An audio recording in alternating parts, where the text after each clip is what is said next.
Listen, look at this. Sledgehammers. This don't make no sense. They say she was full of them cocayanas allegedly. Look at that. Look, let's go to the next video. This man should not be in jail. You see that sledgehammer? Wrong way. Look, right here, let's continue. Broke this man's system up. Alarm. He is calm. He is not. Look at this. Innocent people. Begging her to stop. What are you doing? What are you accomplishing by doing all of this? Begging. Look at this. Why are you doing all this? What are you accomplishing by doing it? Why, Lou? That's what the fuck you do. Please, Lou. Now look what she did. Look.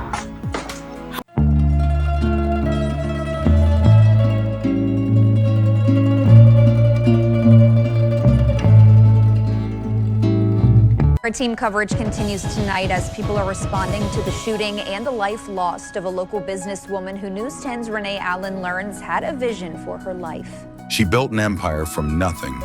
He took it all away in 3.2 seconds. December 30th, 2025. Scott, Louisiana. 2:30 in the afternoon.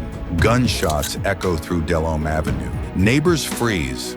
A woman successful, beloved, untouchable, bleeds out on her own floor. Ever loved someone who couldn't handle your success?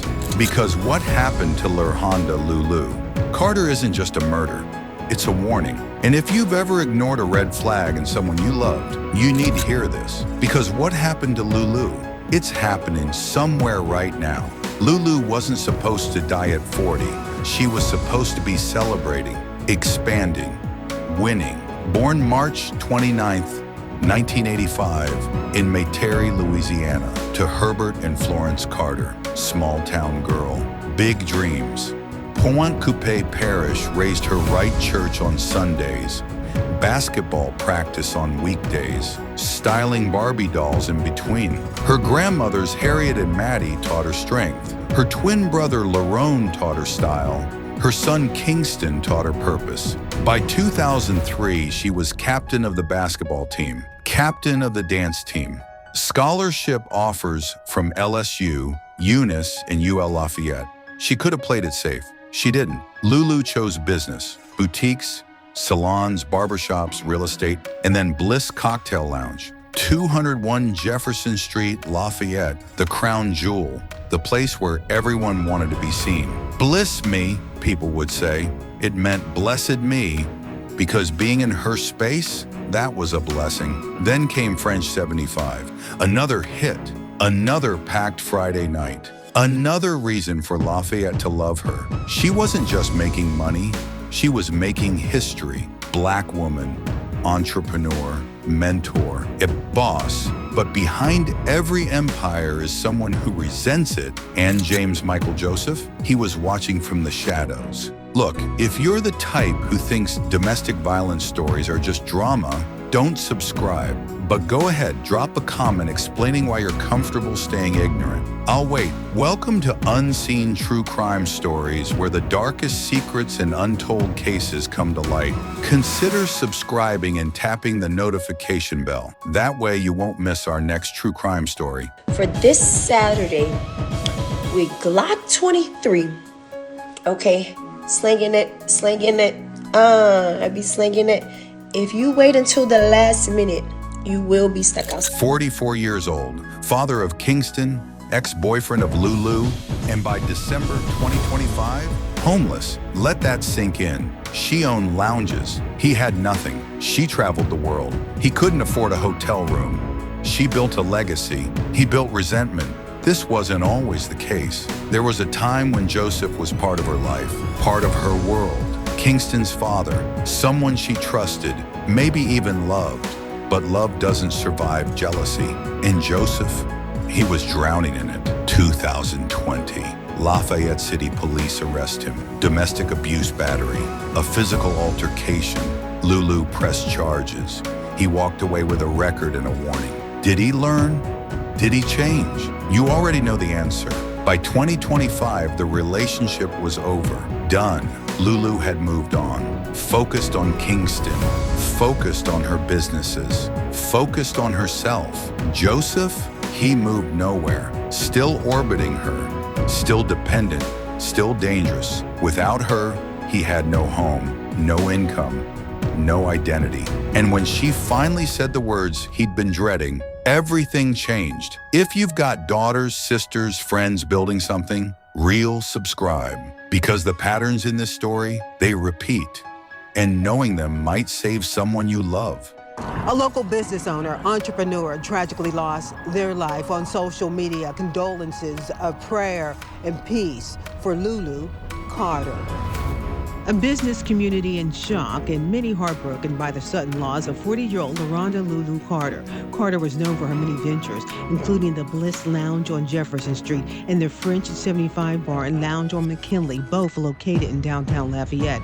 One person referred to her as a fashionista due to her unique style. They noted she always dressed to impress, even when dressing down. A person called her business-oriented, loved travel, and God-fearing. One person even told News 10 that Carter, as a black female entrepreneur, was able to overcome numerous hurdles to successfully establish a thriving club in downtown Lafayette. One person even said that there was still so much more to come from Carter. December 30th, 2025. The clock hasn't even hit 3 p.m. yet. LuLu's at home. 800 block of Delhomme Avenue, Scott. It's quiet, peaceful, normal, until it isn't. Joseph shows up, unannounced, uninvited, unwanted. They argue, voices rise. Neighbors hear it but don't intervene. Why would they? Couples fight, right? Wrong. LuLu's had enough. She's done explaining, done negotiating, done being nice. Get the fun out. 4 words, clear, final, non-negotiable. Joseph doesn't move. Instead, he says something that will haunt everyone who hears it. If I can't have you, no one can. Then he pulls the trigger, headshot, point blank. No hesitation, no remorse, no chance. 2:30 p.m. Gunfire shatters the afternoon silence. 2:34 p.m. First responders arrive. They find LuLu barely clinging to life. 2:38 p.m. A Acadian ambulance races her to the hospital. But deep down, everyone knows she's not coming back. By 5 p.m., it's official. LaRhonda, LuLu Carter business owner, mother, daughter, sister, friend is gone. Kingston loses his mother. Lafayette loses a visionary. And for what? Male ego.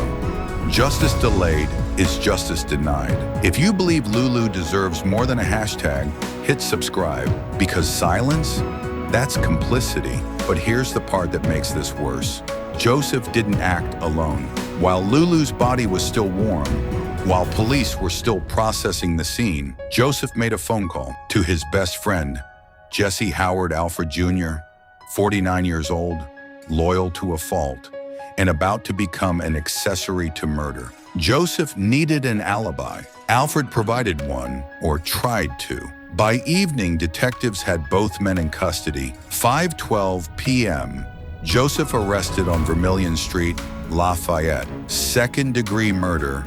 No bond. Life in prison if convicted. Alfred? Accessory after the fact. He posted bail, walked free. One man sits in a cell, the other sleeps in his own bed. How's that for justice? If you think I'm being dramatic, cool, don't subscribe. But do me a favor. Go to the comments and tell me why a woman dying for her success is an overreaction. I'm genuinely curious. We start out in Scott, where 2 men are under arrest in the murder of a well-known businesswoman stemming from what was apparently a domestic dispute. The victim is 40-year-old LaRhonda Carter. The Scott woman was the owner of 2 businesses in downtown Lafayette. That you just saw was during an appearance last year on News 15 promoting Bliss Cocktail Lounge.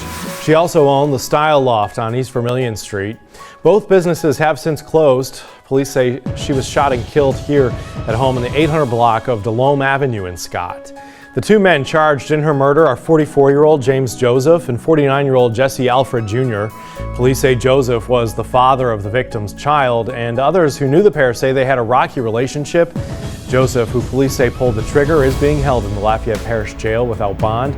Alfred, meanwhile, who's charged as an accomplice, has been released after posting bail. This is the kind of story Unseen True Crime Stories is dedicated to sharing, not just for entertainment, but for vital, grim lessons. If this story stirred something in you, if it made you think, then you know you need to be here for the next one. Hit that subscribe button, turn on notifications, and if you're still scrolling past without joining, I have to ask, what truth are you afraid to face? What essential understanding are you willing to miss out on? Tell us in the comments when we'll be here, continuing to shed light on the shadows, because sometimes understanding the darkness is the only way to find the light. Thank you for watching.